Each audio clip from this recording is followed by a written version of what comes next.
What is shaking, everybody? We did it. We hit 500 subscribers. And you peeps are friggin' rad. So now it's time to give away 69 VR games. All you gotta do is be a subscriber and click the link in the pinned comments and description to answer a couple questions. The answer to those questions will only be used to make sure the winner can get their games without some douche nozzle trying to steal them. I'm doing the giveaway on Tuesday the 24th, so you don't have a lot of time to click that link if you want a chance to win. In the news, Assassin's Creed Nexus is scheduled for next month, and the excitement is going through the roof. A recent video released where the developers talked about some of the gameplay details, and this was not a dumbed down VR version of Assassin's Creed. A lot of people have been worried the cinematic views of the game we've seen so far would actually be a stripped down linear game in VR. In the new video, the creative director of the game assures us that, and I'm quoting him, "If you can see it, you can parkour it." Parkour! The developer continues that it's a stealth-first game, and you'll be able to do things like throw objects to distract guards in order to sneak past or make them unliving. You can use your real hands to form a whistle gesture to call a guard over and let Stabby Joe get to work. You might want to stay away from Jane Street. That's where Stabby Joe works. Assassin's Creed Nexus will have tons of features to keep VR-induced motion sickness from limiting who can play the game. They'll have options to teleport or smooth motion. Assassin's Creed Nexus will have a parkour mode. Parkour! Where all you have to do is look in a direction and the game will do the parkour automatically without the player having to press any buttons. And you'll have the option to turn on a grid when doing the leap of faith that helps prevent nausea. For VR veterans, there is no need to worry because all of those settings will be optional. Assassin's Creed Nexus is looking more and more like a full-fledged AAA title and launches as a Quest exclusive on November 16th. I'm betting that there will be a timed exclusive and the game will land on PSVR 2 and Steam eventually. Phasmophobia has been indefinitely delayed on PSVR 2. The game was already delayed from August of this year to October after a fire in the studio's office building blew up the original release date. Now, due to some unforeseen challenges, Kinetic Games has delayed the PSVR 2 release indefinitely. When a game developer delays a release, it's a great thing for the game, the industry, and the VR consumer because that means it wasn't ready. The studio has put in countless hours working on the game. They've probably got loans and investors that they want to get repaid.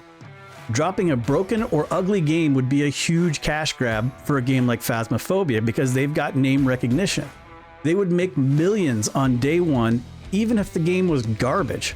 But Kinetic Games is doing the right thing and delaying the game to make sure PSVR 2 owners get their money's worth. At least Phasmophobia has the ability to police themselves and show some respect for PSVR 2 owners who will get a really great game and will get their pants shit. Go get your pants shit. Like, it is scary.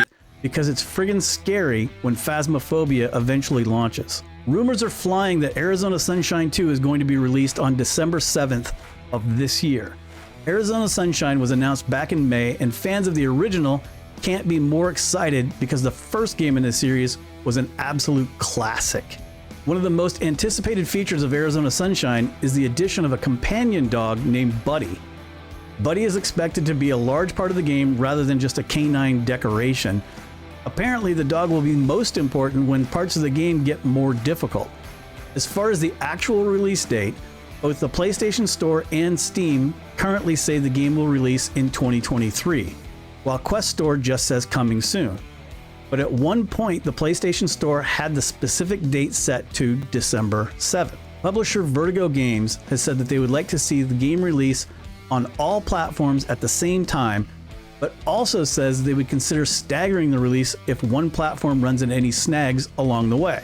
With just a few months left in the year, there's a good chance we'll all be blasting some zombie noggins very soon. Breachers is coming to PSVR 2 next month. The 5 vs 5 tactical shooter is a hit on Quest and PC VR, but it was a bit of a surprise when developer Triangle Factory recently announced the game will be headed to PSVR 2. As part of the announcement, Vertigo Games also said the Quest, PC VR, and PSVR 2 will also support crossplay, so we'll all be able to blast each other together for the holidays, just like Mom would have wanted. Pavlov's Shack is finally releasing on the official Quest store. The super popular PC VR and PSVR 2 shooter will release on Quest with over 300 community-created mods. Pavlov's Shack will run on 90 Hz on Quest 3, 72 Hz on Quest 2, and 0 Hz on the original Quest because, well, it isn't getting released on the original Quest. The game is currently available for pre-order with a very generous 25% discount, making it just $14.99. And if you pre-order at that price, you'll also get some limited edition weapons cosmetics. Pavlov's Shack is releasing on November 14th for Quest 2, Quest Pro, and Quest 3. Last week I started a contest where you could win a copy of Affected the Manor if you correctly guessed which costume Vader would be wearing for this week's news. I fought that little shit like crazy today to get the Superman costume on him. I don't think you realize how tough a Sith Lord is when he's got Superman powers on top of that. Luckily, I had the high ground and used a razor knife to hack and slash that little turd to the point where I eventually got the Superman costume on him. Anywho, a bunch of you guessed Superman based off my hint, and all of you are entered into a duck race. And they're off. Everyone is bunched up at this point, but it looks like Warmac 1337 is taking a slight lead over Joe Mom. Warmac slowing down now. Hecklack 8241 appears to be in the lead, with Apg coming in a second place down towards the bottom. 9 seconds left to go. Mind Jive is making a run at it. Hecklack is moving out in front. Mind Jive is pulling out the win right at the end. Mind Jive! Congratulations, Mind Jive. Okay, Mind Jive, you won a copy of Affected the Manor for Quest. Hit me up at assassin32vr@gmail.com and I'll verify you're you and get you a copy of the game Affected the Manor. If I remember right, Mind Jive came in like second or third last time, so he might have a bright future in duck training.